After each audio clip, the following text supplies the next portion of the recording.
Hi everyone! Hello! And welcome to Stories with Michelle, where books are magic. On today's episode, we have 3 really fun Halloween-themed books to read. The first one is called A Pumpkin for Grubbs, and this book is written and illustrated by Janet Praught Morgan. We're also reading Did You Hear What I Said? There Are Monsters Under My Bed, and this book is by Cathleen Roach. And the last book we're going to read is called The Bumpy Pumpkin, and this book is written by Natalie Horseman and it's illustrated by Kelsey Marshalsey. I can't wait to read these books with you today. Ready, set, read! We are ready for our first Halloween-themed book. This one's called A Pumpkin for Grubbs, and it's written and illustrated by Janet Praught Morgan. A Pumpkin for Grubbs. The year we grew the biggest pumpkin started with a spring like any other, except for the arrival of the garden gnome Grubbs. No one was sure just where he came from or exactly when he appeared, but he was definitely something special. Most garden variety gnomes aren't good for much more than holding doors open. Grubbs had more talent than that, though he would hold the door for you if you asked nicely. Grubbs helped keep the bugs at bay, mulched and weeded, and gave us the evil eye if we were late with watering. He was our secret weapon when it came to having a gorgeous garden, but over time we may have started to take him a bit for granted. It was the middle of June when we decided to put in pumpkins. By July, they were growing beautifully. In August, we started to see little pumpkins, and then one big pumpkin. Grubbs loved that pumpkin. It was his pride and joy. He showered it with extra watering each morning and sang to it when the moon was full. The pumpkin must have known it was loved because it just kept growing. It was the orangest, prettiest pumpkin we'd ever seen. The way we saw it, that pumpkin would be wasted if we didn't take it to the county fair. It was sure to win the blue ribbon.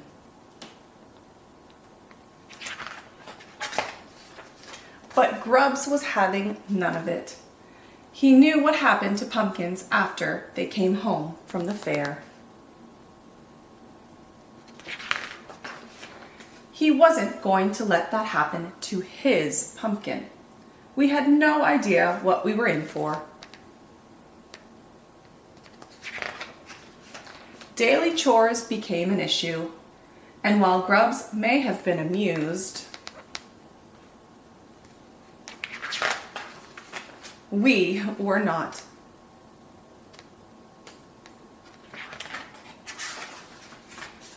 In the end, there were just too many of us for old Grubbs. I couldn't help but feel a little guilty as we wheeled away the enormous gourd. As it turned out, the pumpkin did win first prize.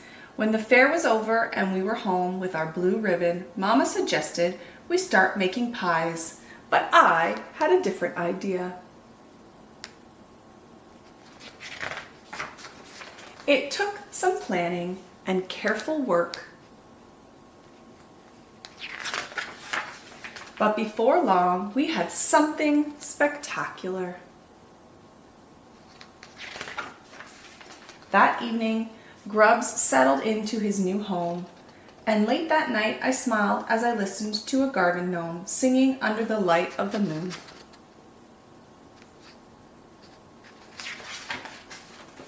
And that's the end. We are ready for our next book. This one's called Did You Hear What I Said? There Are Monsters Under My Bed. And this book is written by Cathleen Roach. Did you hear what I said? There are monsters under my bed.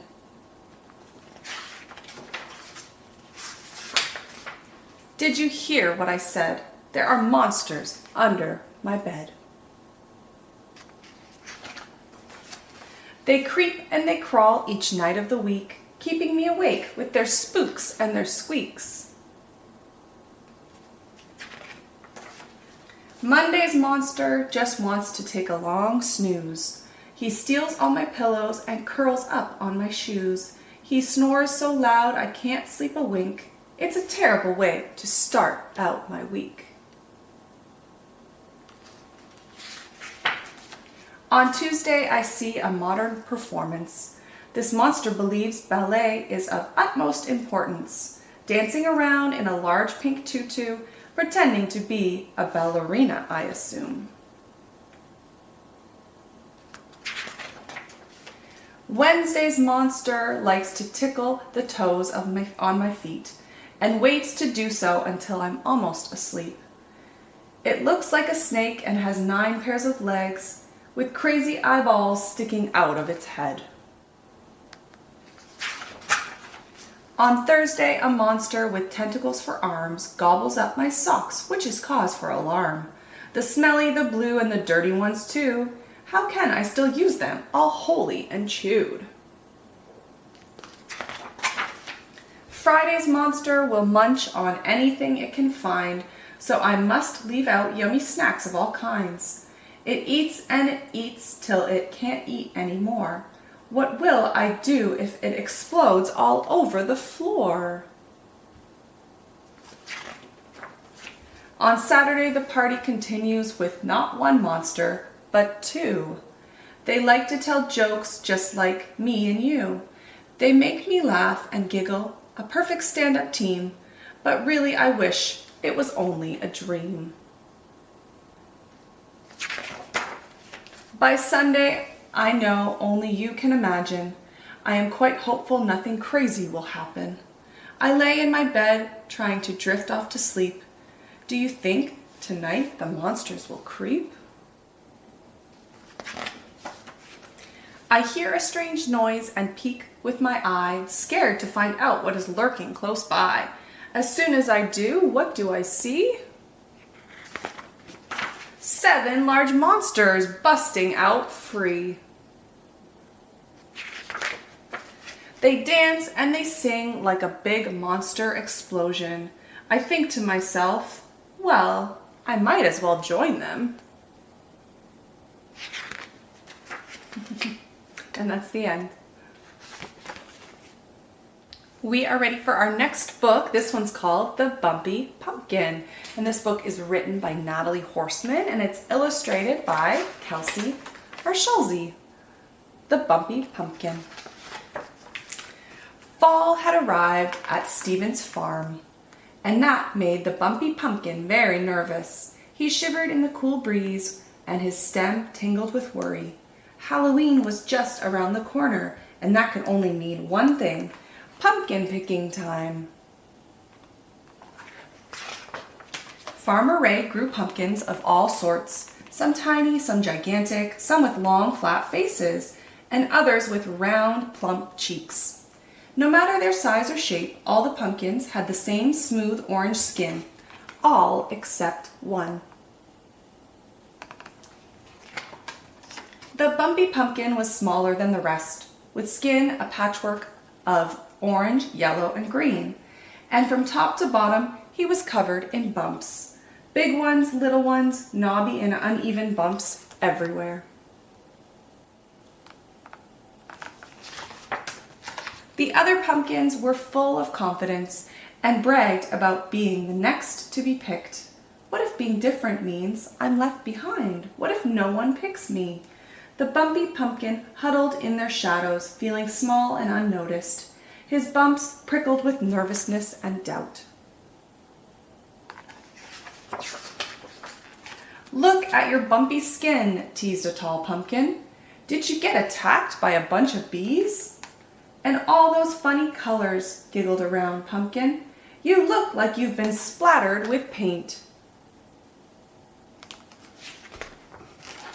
The Bumpy Pumpkin did his best to stay hopeful, sitting up as tall as his little stem would allow. Maybe, just maybe, someone would see how special he was. even if he did look different. The Bumpy Pumpkin watched with anticipation as children and their families wandered through the patch. One by one, children walked past him. They picked the other pumpkins and left him behind. The Bumpy Pumpkin drooped with sadness, feeling hollow inside, as if all his seeds had been scooped out. But then he noticed a little girl. They all look exactly the same. I want a really special one. She seemed different from the other kids, passing by all the perfectly smooth pumpkins. The little girl spotted the Bumpy Pumpkin and headed in his direction. Could this really be happening? Was she actually walking right to him? The Bumpy Pumpkin looked up as two small hands, warm and gentle, lifted him high into the air. Wow! I've never seen a pumpkin quite like this before, she squealed with excitement. Olivia, time to go, sweetie. Put your pumpkin in the wagon and we'll take it home, called a voice from nearby.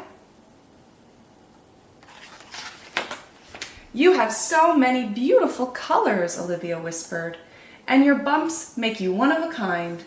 The Bumpy Pumpkin felt a warm, happy flutter inside. This was the moment he had been waiting for. On Halloween night, Olivia's house was the best decorated in the entire neighborhood.